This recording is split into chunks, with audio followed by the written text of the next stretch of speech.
बता बेटे, आज के बाद ये बहुत प्रीमियम कैटेगरी है बेटा। ये वो कैटेगरी है जहां पे जाकर के मैंने ज्यादातर देखा है स्टूडेंट बहुत ज्यादा कंफ्यूज हो जाते हैं, पता नहीं किस लेवल की मैथमेटिक्स लगा रहे होते हैं। मैंने कहा कंपोनेंट करना क्यों सिखाया था तुझे वेक्टर लोट करके पहले एक हफ्ते क्यों पढ़ाया था?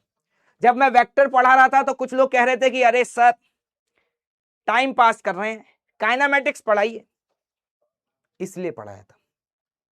इसीलिए जब मैं काइनेमेटिक्स 1D पढ़ा रहा था तो लोग कह रहे हैं अरे सर 1D इतना क्यों पढ़ा रहे हो, 2D पढ़ाइए। फिर मैं जब 2D में आया, फिर मैंने प्रोजेक्टाइल पढ़ाया, फिर लोग कह रहे थे अरे सर रिलेटिव पढ़ाइए। अब रिलेटिव पढ़ाया, फिर लोग कह रहे हैं अरे सर इतना टाइम लगा रहे हैं आप, NLM पढ़ाइए। कहने वाले तो कुछ ना कुछ कहते ही रहेंगे और पढ़ने वाले सिर्फ अंधभक्त बन के कंटेंट को फॉलो करेंगे, क्लास में जो सिखाया जाएगा वो सीखते रहेंगे और आगे बढ़ते रहेंगे। बोलो यस और नो? क्या क्लैरिटी आ गई भाई? क्या क्लैरिटी आ गई? चलिए, जैसे ड्रॉप ईयर में मैंने एक बात ऑब्जर्व करी है, मैं ऐसी कमेंट्स चेक कर रहा था आपके, तो एक शर्मा जी थे, बड़े परेशान हो रहे थे, पूरा नाम पता नहीं, याद नहीं आ रहा। उन्होंने कम से कम 10 बार एक ही कमेंट किया था। शर्मा जी कह रहे थे कि सर मेरा टारगेट जनवरी अटेम्प्ट है। मैंने कहा हाँ पता है मुझे।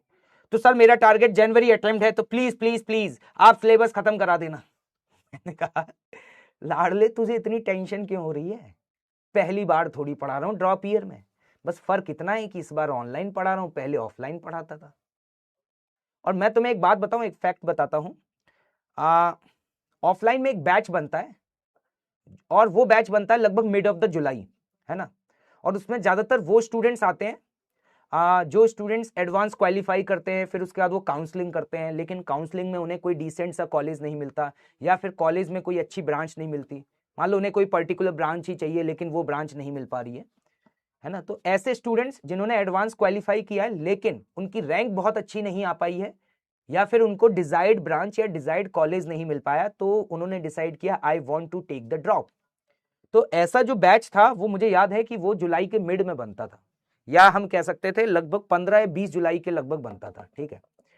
तो ऐसे बैचेस मैंने बहुत ज्यादा पढ़ाए, है ना। जैसे 2024-25 भी सेशन में पढ़ाया था, एक 23-24 के सेशन में भी पढ़ाया था, मतलब पिछले 5-6 साल में मैंने लगातार ऐसे बैचेस पढ़ाए हैं।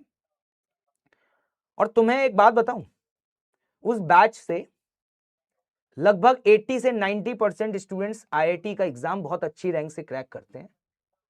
और उन्होंने ये सवाल मुझसे कभी नहीं कहा, उन्होंने ये सवाल जो है वो मुझसे कभी नहीं कहा। जबकि सोचो उनमें से कई सारे ऐसे स्टूडेंट्स थे जो एडवांस क्वालिफाइड थे लेकिन फिर भी क्लास में मुंह बंद करके बैठते थे, है ना। कोटा में ऐसे बैचेस को V सीरीज, X सीरीज कहा जाता है, या फिर उनको बोला जाता है कॉन्कर बैचेस, इस तरीके के नाम होते हैं, टर्मिनोलॉजीज होती हैं। मतलब मैं आपको ये बताना चाह रहा हूं कि वो चुपचाप से ब्लाइंडली फॉलो करते थे और पढ़ते थे, ठीक है।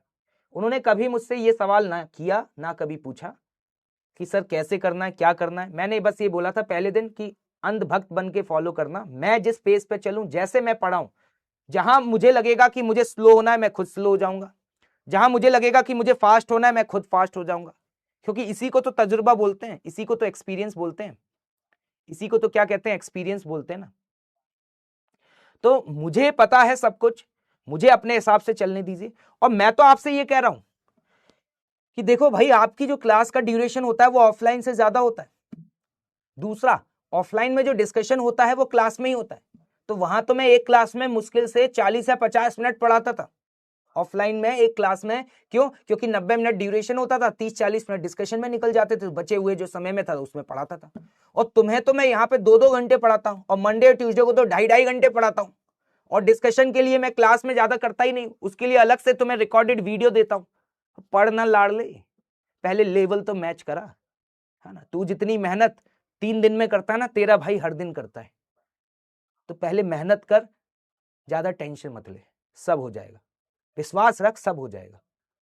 और ज्यादा ही टेंशन होती है ना, तो ऊपर वाले के सामने रोज जाकर के 2 मिनट का समय निकाल के हाथ जोड़ लिया कर और बोल दिया कर, बस आपके चरणों में हम अपने आप को समर्पित करते हैं और आप देख लेना कि क्या करना है। बस उस पर विश्वास रख और अपनी मेहनत करते रहे, सब हो जाएगा। ठीक है भाई, सब हो जाएगा।